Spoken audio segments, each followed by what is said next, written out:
ఒకరికి మించినోళ్ళు ఒకరు. బంతి చేతికిస్తే ప్రత్యర్థి అంతు చూసేదాకా వదిలేవారు కాదు. బొంగరంలా గింగరాలు తిప్పుతూ బ్యాటర్లకు వణికించేవారు.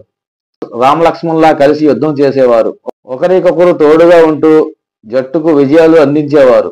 బౌలింగ్తో పాటు బ్యాటింగ్లో భారీ భాగస్వామ్యంతో టీమిండియా విజయ తీరాలకు చేర్చేవారు. స్పిన్ జోడీలో ఒకటిగా పేరు తెచ్చుకున్న వాళ్లే రవిచంద్రన్, అశ్విన్, రవీంద్ర జడేజా. కానీ ఈ జోడీ విడిపోయింది. అశ్విన్ రిటైర్మెంట్తో జట్టు ఏకాకిగా మిగిలిపోయాడు. బౌలర్ గవాస్కర్ ట్రోఫీ మధ్యలో అశ్విన్ రిటైర్మెంట్ ప్రకటించడం, దీంతో ఇక మీదట అతను లేకుండా జట్టు టీమిండియా స్పిన్ భారాన్ని మోవలసి ఉంటుందని, ఇది అతడికి ఎంతో ఎమోషనల్ మూమెంట్ అని దీనిపై left arm spinner interesting comment చేశాడు. అశ్విన్ తనను మోసం చేశాడు అన్నాడు.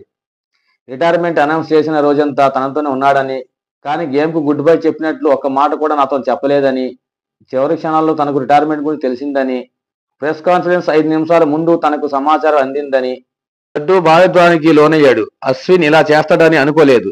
అశ్విన్ నాకు ఓ మెంటర్లా అండగా ఉండేవాడు.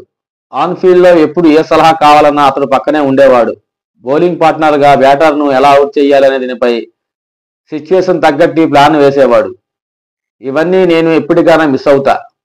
అయితే అతడికి సరైన రీప్లేస్మెంట్ ను కనుగొంటానని ఆశిస్తున్నా అని జడ్డు చెప్పుకొచ్చాడు. అశ్విన్ రిటైర్మెంట్ గురించి తెలియగానే నేను షాక్ అయ్యానని, అయితే అతడి మైండ్ గురించి నాకు తెలుసని, సరైన సమయంలో సరైన నిర్ణయం తీసుకోవడం అతనికి అలవాటు అని పేర్కొన్నాడు. ఈ ఇన్ఫర్మేషన్ నచ్చితే ఒక లైక్ చేయండి, అలాగే ఛానల్ సబ్స్క్రైబ్ చేసుకోండి ఫ్రెండ్స్. Thank you.